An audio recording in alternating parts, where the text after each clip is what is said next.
I was treated bad, for real. It was really bad of what they all done to me. That I didn't know where to go, what to do, or I didn't know what to say, didn't know who to help. I didn't know which way to go. I just think the court systems wasn't right, and they always after the people that don't have a lot.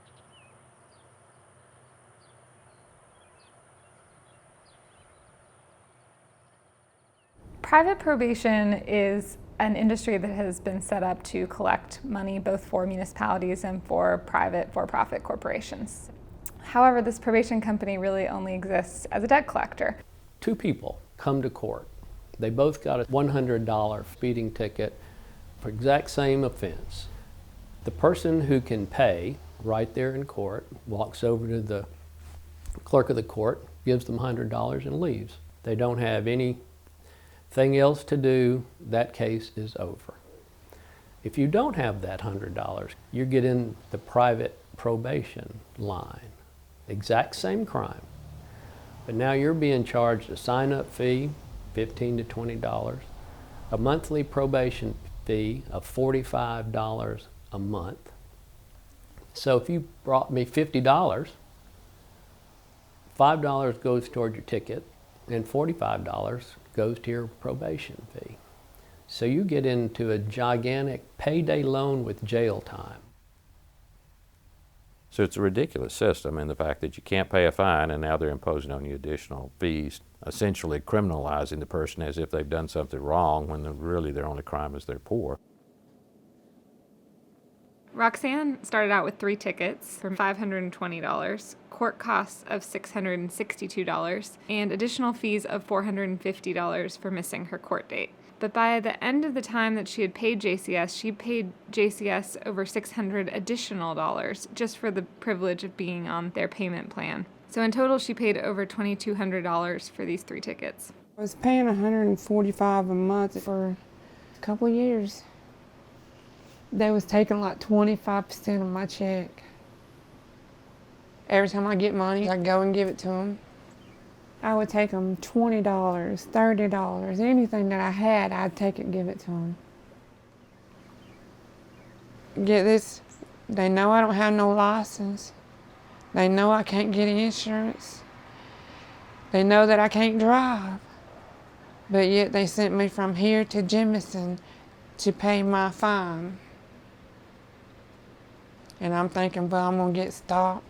I'm gonna go to jail because I'm driving, trying to pay my probation. And I go to explain to them, like, you know, I don't have the money. They didn't care. They'd always trying to scare me of thinking I was gonna have to go to jail. They'd have me crying before I even got out of there. And then it got so bad that I didn't even want to go, as I'd have somebody else take my money. These private probation companies use the threat of jail and intimidation tactics to extort the money from these poor people. So the money can't be paid by the individual. Can mama pay it? Can the aunt pay it?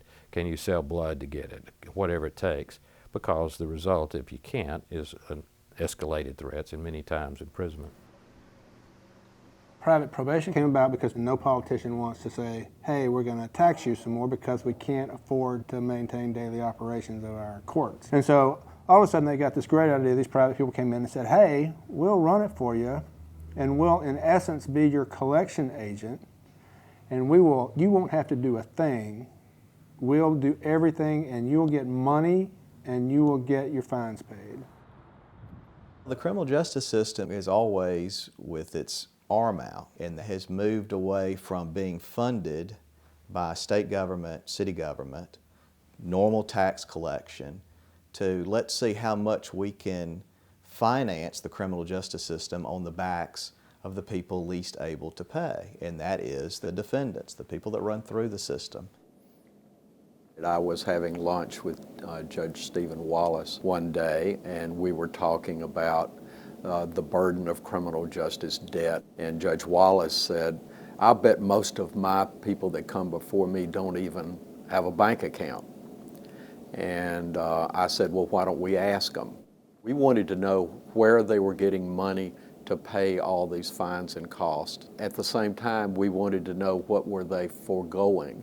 And we found in many cases people were foregoing paying for medicine, paying utility bills.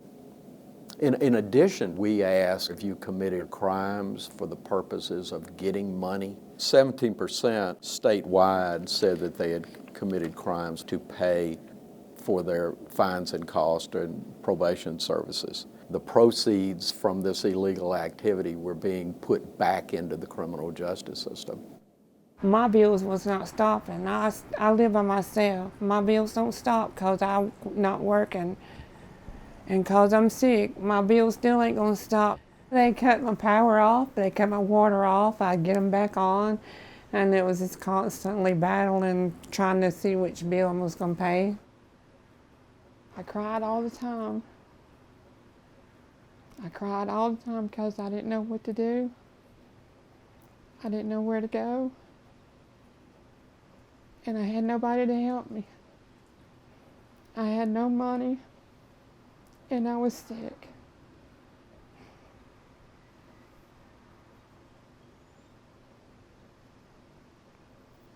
So what could you do?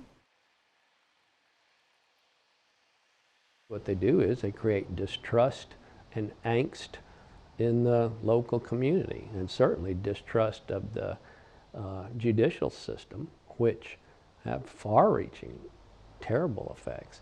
And the people were speeding. They're not axe murderers. This is not major public safety issues. If it was, why would you be able to walk up and put down $100 and leave and never be heard from again? It's about money. The day it all changed for me is the day Hub Harrington, a circuit court judge, now retired in Shelby County, issued a ruling that shook me when I read it. The reason it got a lot of notoriety was because I call it a debtor's prison. And I also said that it was a judicially sanctioned extortion racket. And frankly, that's what it was. And if you had read my first draft, it would have had a lot more things in it, but my wife read it and took half of it out. Judicial Correction Services was the dominant private probation company in Alabama to begin with, and they represented more than 100 cities in this state.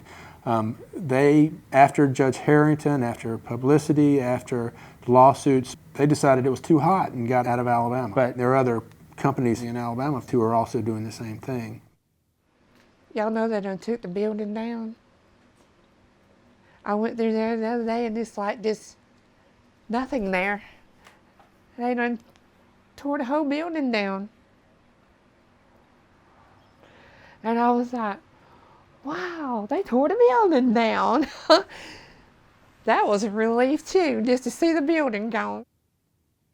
It is not just an Alabama issue. It happens all across the nation.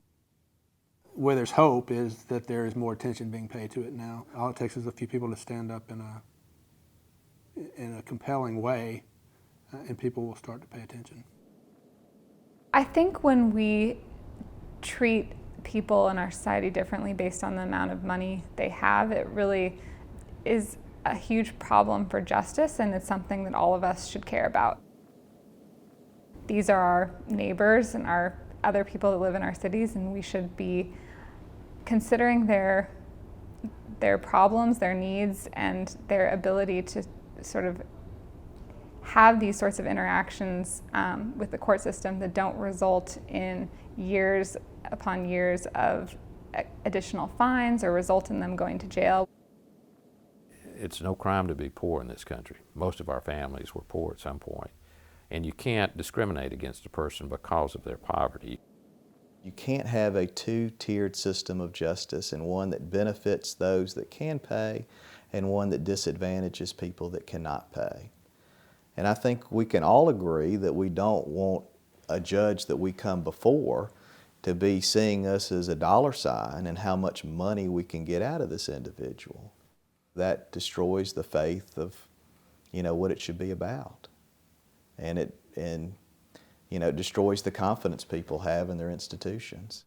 A justice system should be about justice, and shouldn't be about money.